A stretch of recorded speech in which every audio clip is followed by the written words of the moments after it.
Suggs is here now. Suggs, we're going to talk about your new album, Theatre of the Absurd presents C'est la vie. Should we do the interview in French or English? How's your French? Should we give it a go? No. No.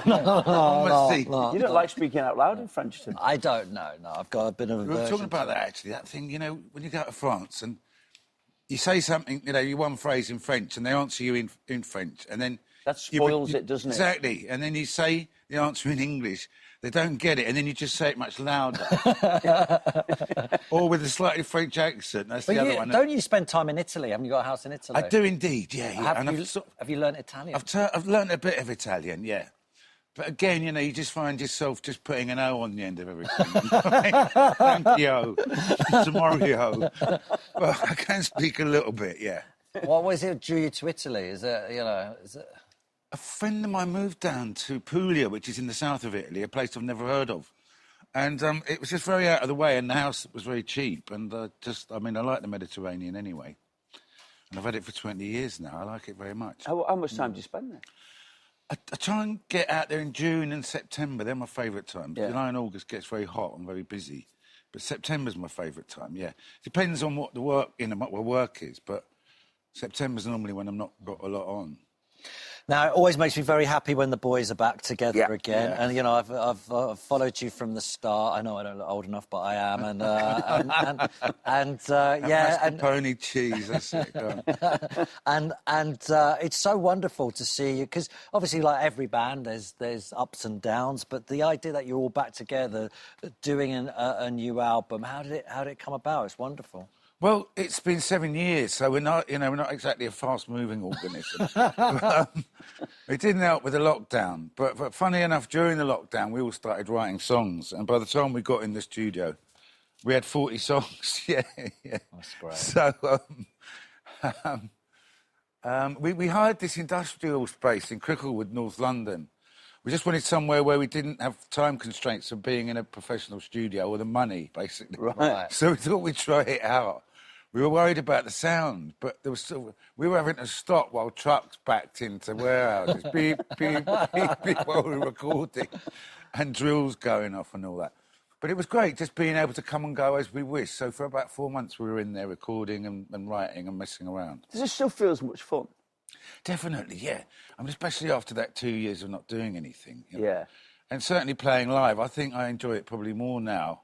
I think the privilege of it and still being able to do it, the fact we're all still alive, that always amazes me when I look around stage.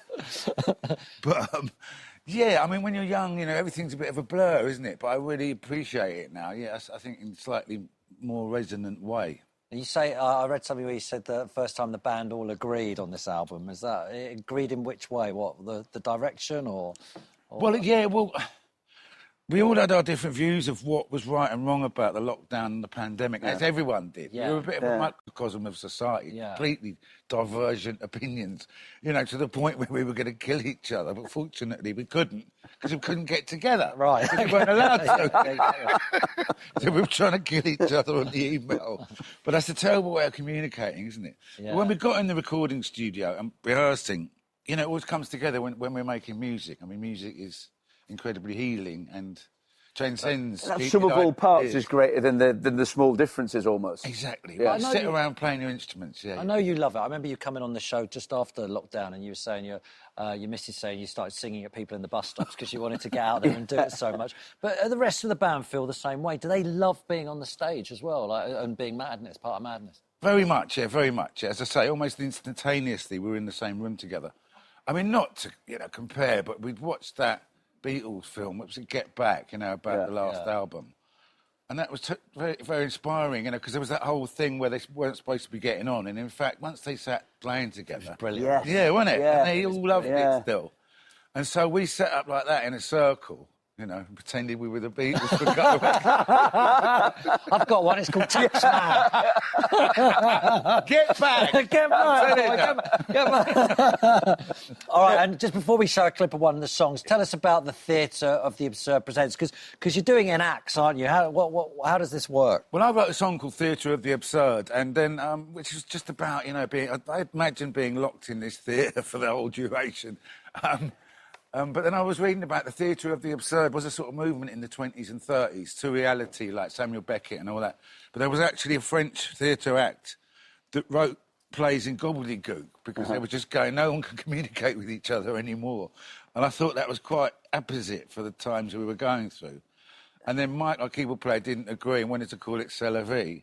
So then, of course, we came up with amazing compromise. That's what democracies are all You about. know what I mean? And you come up with a load of old nonsense. Pretend it's a concept. OK, let's have a look at you guys in action. Yeah. Here you go.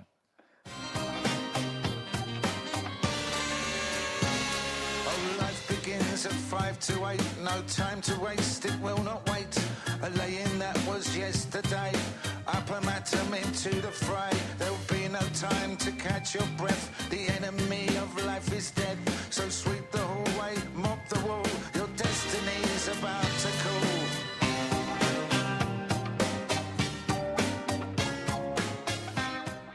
Great stuff. It sounds very madness, It doesn't does. it? And that's what's great about. I listened to the album, That's just went, it. it's madness. Every you know? time you hear your voice and that combination of Well, music, that's- it's uplifting. That's what you guys do.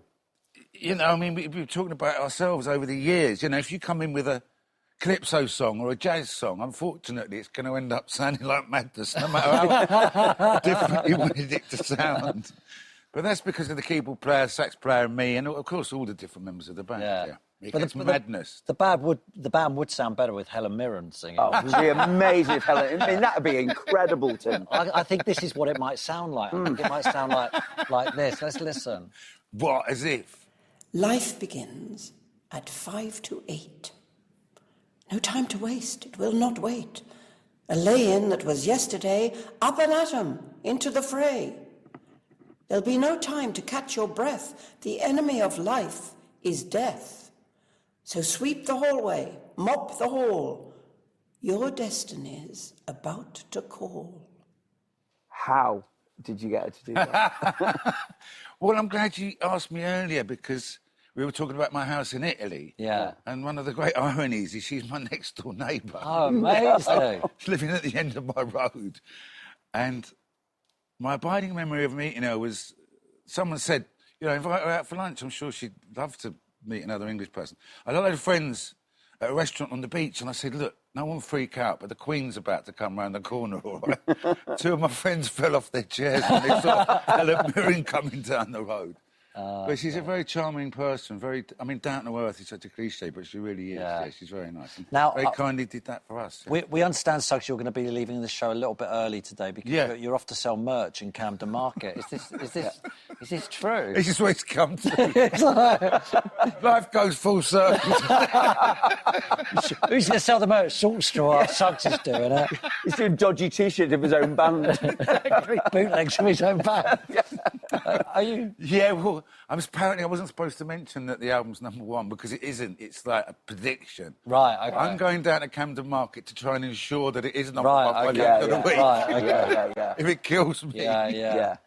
You're also going out on tour, and it's understand that the Lightning Seeds are with you as well. Yeah.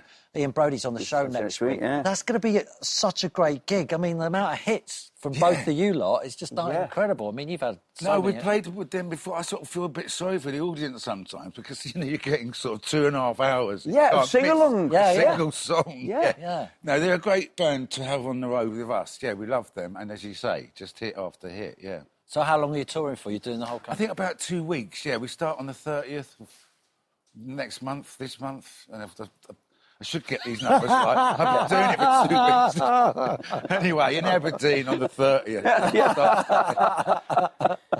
You'll be there anyway. Yeah. You'll be there. Thanks, Suggs. Madness album Theatre of the Absurd presents C'est La Vie is out right now. After break, it's Ricky Poo's time with Mark Drake.